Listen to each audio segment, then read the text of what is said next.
Selamat datang di Alur Donghua. Kali ini Mimin akan cerita novel The Crown, Emperor of Eternity. Sebelum mendengarkan, jangan lupa subscribe, like, komen, dan share ya, biar Mimin tambah semangat. Selamat mendengarkan. Melanjutkan episode sebelumnya, bentuk ketiga dari suara Buddha Dolo 10.000 Buddha yang tak terukur. Suara samar jatuh dan mata Cukuangseng tiba-tiba menunjukkan tatapan tajam. Saat berikutnya, gelombang suara kemasan menyapu deras, seolah-olah ada bayangan Buddha yang tak terhitung jumlahnya. Menjulang di gelombang suara tampak sangat menakutkan. Kemanapun suara Buddha lewat, di sana terdapat reruntuhan aula utama, meledak satu demi satu dan berubah menjadi bubuk yang melayang di udara. Ekspresi Lotian tiba-tiba berubah drastis. Dia sangat merasakan aura yang sangat berbahaya dari gelombang suara emas itu. Penutup lava, dia berteriak keras dan cahaya merah tua menyembur keluar dari tubuhnya seperti cairan. Saat berikutnya, sinar cahaya meraung dan melonjak berubah menjadi lapisan cahaya merah, menutupi Lotian. Suara Buddha emas menghantam langit dan bumi dengan dampak yang luar biasa. Pada saat ini, menghantam perisai api dengan keras. Dalam sekejap, gelombang riak yang cepat disertai dentuman yang sonik yang keras terus menyebar kemana-mana. Pecahkan untukku, mata Cukuangseng dingin. Dia mengarahkan telapak tangannya ke perisai cahaya dan memegangnya dengan kuat. Gelombang suara yang menakutkan menyapu, menciptakan retakan pada perisai api yang tampak kokoh. Setelah itu, di bawah tatapan ngeri Lotian, lapisan lava tiba-tiba meledak dan berubah menjadi sinar api yang tak terhitung jumlahnya, tersebar kemana-mana. Jeritan melengking tiba-tiba terdengar pada saat ini. Lotian terlihat memegangi kepalanya dengan kedua tangannya. Ekspresi menunjukkan rasa sakit yang sangat terdistorsi.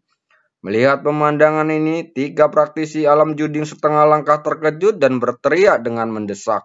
Master, lebih baik jaga dirimu. Cukuangseng tersenyum dingin dan Buddha emas terbalik dan menghadap mereka bertiga mengirimkan sebuah gelombang suara. Dengan satu sentuhan, mereka bertiga terlempar ke belakang dengan seteguk darah muncrat dari mulutnya. Apa yang harus dilakukan dengan orang-orang ini sekarang? Julier berjalan mendekat dan menatap Cukuangseng sambil tersenyum. Mendengar ini, Cukuangseng melirik Lotian dan tiga orang lainnya dan berkata sambil berpikir, bukankah kekuatan tempur yang bagus seperti itu akan sia-sia? Apa yang ingin kamu lakukan? Julier memandang dengan penasaran. Cukuangseng tersenyum tipis dan berkata, kendalikan keempat orang ini dan biarkan mereka dimanfaatkan olehku. Dengan cara ini, orang-orang di desa Heyun juga akan menuruti perintahku. Bagaimana cara mengendalikannya? Mata cantik Julier bersinar saat dia bertanya. Gunakan ini, Cukuangseng tersenyum. Dia mengulurkan jarinya dan cahaya aneh menari-nari di ujung jarinya. Teknik yang dia praktikkan tersebut disebut Cross Spirit Jui, yang memiliki efek mengganggu kendali. Dia menjentikan jarinya berulang kali, ada sinar cahaya yang menembus tubuh Lotian dan yang lainnya. Apa yang kamu lakukan? Lotian berkata dengan ekspresi muram. Dia merasakan ada kekuatan aneh di tubuhnya. Mendengar ini Cukuangseng tersenyum ringan lalu berkata, mulai sekarang kamu harus memanggilku Master Sekte. Apa artinya? Lotian berkata dengan ekspresi jelek. Cukuangseng menggerakkan jarinya dan gelombang suara aneh ditransmisikan ke tubuh Lotian. Dalam sekejap, Lotian ngeri menyadari bahwa kekuatan di tubuhnya tidak terpengaruh oleh kontrolnya. Jika kamu tidak ingin meledak dan mati, jujur saja padaku, Cukuangseng berkata. Setelah mendengar kata-kata ini, ekspresi Lotian berubah untuk beberapa saat, dan akhirnya dia mendengus dingin tanpa mengatakan apapun.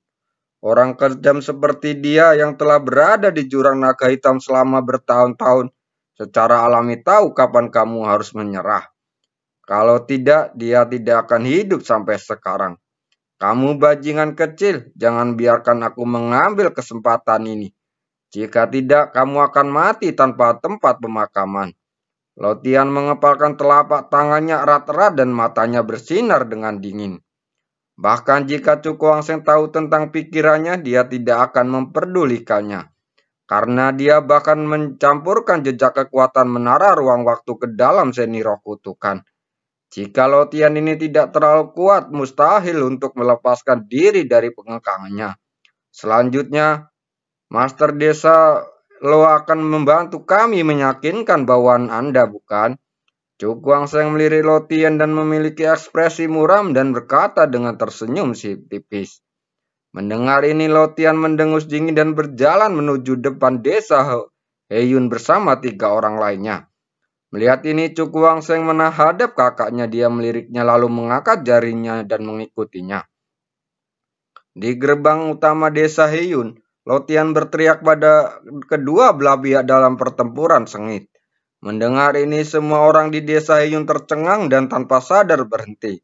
Mulai sekarang kami desa Heyun akan bergabung dengan sekte Huanmen. Melihat matanya ragu-ragu, Lotian berkata dengan wajah berkedut. Begitu kata-kata ini keluar, tidak hanya semua orang desa Heyun, tetapi Hyolopeng dan yang lainnya tampak bingung. Apa-apaan ini? Apa maksudnya ini Master Sekte? Hyolopeng bereaksi terlebih dahulu lalu melihat ke samping Lotian dan segera melihat sosok yang dikenalinya. Hahaha, pemimpin desa Lo benar, junior ini mewakili Kuanmen di sini. Selamat datang semuanya. Selamat bergabung. Cuku Wangseng tersenyum cerah dan berkata dengan menakupkan tangannya. Munafik, tidak tahu malu. Lotian dan 4 lainnya tidak bisa menahan diri untuk tidak menggertakkan gigi secara diam-diam ketika mereka melihat senyumnya di wajahnya. Orang ini benar-benar mendapat keuntungan dan berlaku baik. Aku benar-benar tidak tahu bagaimana ketua sekte membuat Lotian menyerah. Hyolopeng menggelengkan kepalanya dan berkata sambil tersenyum. Hei, bagaimanapun juga, wamen kita meraih kemenangan besar dalam pertempuran ini, kata Hui Chen sambil tersenyum. Benar, Hyolopeng berkata dengan takjub. Kemampuan Master Sekte benar-benar tidak dapat diprediksi. Dengan Lotian yang berbicara secara pribadi, bagaimana mungkin orang-orang di desa Heyun berani melawan? Oleh karena itu, hanya dalam 1 hari Gunung Awan Hitam ini berganti nama menggunakan nama Huanmen. Adapun urusan rumit dalam mendirikan sekte, Cukuang selalu menyerahkan segalanya kepada Hyolopeng dan yang lainnya. Di ruangan yang tenang di belakang Gunung Heyun, Cukuang Seng duduk dengan tenang bersila di bawah tanah ungu.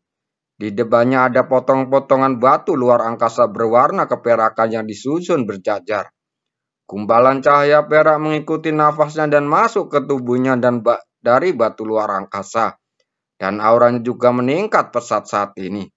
Pada saat ini, gelombang seperti badai menyapu tubuhnya seperti air pasang beriak di ruangan ini. Alam Tongme tingkat 9. Mata Cuku Wangseng tiba-tiba terbuka dan seberkas cahaya keluar darinya. Sekarang, aku hanya selangkah lagi dari alam 9 kuali. Dia menjabat tangannya, matanya menyala. Hanya seketika Anda memasuki ranah Jiuding, Anda dapat disebut sebagai pembangkit tenaga listrik sejati. Saya ingin tahu apakah batu luar angkasa yang tersisa cukup untuk mendukung terobosan saya ke ranah Jiuding, kata Cuku Wangseng. Dia menerobos dari alam Tongme tingkat ke-8 ke tingkat 9 meskipun dia hanya menghabiskan 300 batu luar angkasa. Tapi dia mengerti bahwa akan sangat sulit untuk melintasi alam 9 kuali. Karena ini adalah 2 dunia yang sangat berbeda. Saya ingin tahu apakah ada tempat aneh di jurang naga hitam ini, yang memungkinkan orang dengan cepat menerobos ke alam 9 kuali. Cuku Wangseng melihat kekejauhan di sana ada dan bergumam. Setelah beberapa saat dia menggelengkan kepalanya, berhenti memikirkannya, dan mengeluarkan piring batu dari cincin luar angkasa. Dilihat dari penampilannya, itu adalah lempengan batu yang diperoleh dari kota iblis hitam. Benda ini seharusnya memiliki batasan beberapa kali dapat digunakan. Cuku Wangseng melihat ke bawah lempengan batu dan menemukan sedikit retakan di atasnya. Coba dan lihat apakah kamu bisa berlari hingga mencapai alkemis tingkat 3.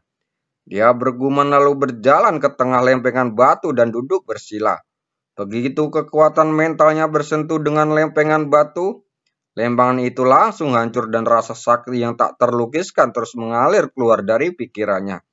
Hanya dalam beberapa tarikan napas bajunya basah kuyup dan keringat dingin tak henti-henti menguncur dari pori-porinya.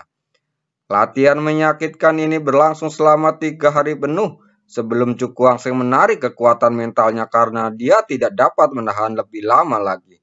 Benar saja, tidak dapat menerobos. Cukuangseng mengusap alisnya yang perih dan berkata dengan sedikit penyesalan. Meski kekuatan mentalnya saat ini telah mencapai puncak level kedua, ia masih sangat sulit untuk menembus level 3. Saya perlu menemukan beberapa harta surgawi yang berhubungan dengan kekuatan mental, sehingga saya dapat menerobos ke alkemis tingkat ketiga segera mungkin. Memikirkan hal ini, dia membalikkan telapak tangannya, dan sebuah gulungan kuning kuno muncul di tangannya. Benda ini adalah gulungan keterampilan kuno yang dia peroleh di kehidupan sebelumnya, yang disebut teknik roh hantu. Setelah Anda berhasil mengelolanya, Anda dapat mengubah kekuatan luar angkasa sesuka hati sehingga bisa memiliki lebih dari 2 atribut.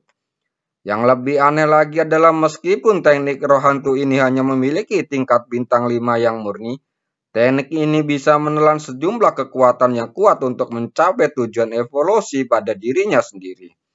Adapun di mana batas evolusi ini, bahkan dia pun tidak begitu jelas. Namun, menurut perkiraannya, seni roh hantu ini setidaknya dapat berevolusi ke tingkat huang-huang.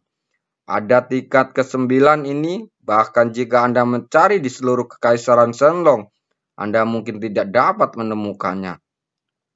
Tapi sayang sekali saya hanya bisa mempraktekkan teknik ini ketika saya menerobos ke ranah Jiuding.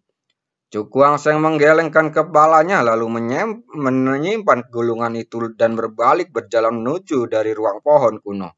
Di luar di aula besar, Saudara Hyo, apakah kamu mempunyai petunjuk tentang apa yang aku katakan padamu? Cukuangseng memandang Hyo Lofeng dan bertanya. Ya, aku sudah mengetahui dengan jelas.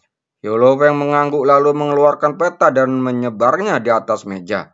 Cukuangseng melihat ke bawah dan menemukan bahwa peta itu menggambarkan seluruh jurang naga hitam. Apakah ini? Dia menunjukkan peta dan bertanya dengan ragu-ragu. Melihat ini, Hyoloveng tersenyum tipis. Seluruh jurang naga hitam dibagi menjadi 5 wilayah besar, yaitu wilayah timur, wilayah barat, wilayah selatan, wilayah utara, dan wilayah tengah. Kita berada di sudut barat daya adalah tempat paling terpencil di seluruh wilayah utara. Tempat paling terpencil, Cukuangseng tidak terlihat terkejut ketika mendengar ini. Tidak buruk, Hyo Lofeng mengangguk dan melanjutkan. Seluruh wilayah utara berukuran setengah dari wilayah naga hitam, dengan populasi hampir 1 juta dan berbagai kekuatan mencapai ribuan. Sangat besar.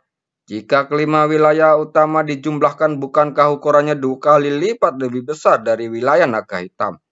Ini memang sangat besar, Hyo Lofeng juga berkata dengan ekspresi takjub. Di antara 5 wilayah ini ada 3 daftar kekuatan utama. Setiap orang yang terpilih adalah orang dengan reputasi yang kuat. Apa saja itu? Cukuangseng bertanya dengan penasaran.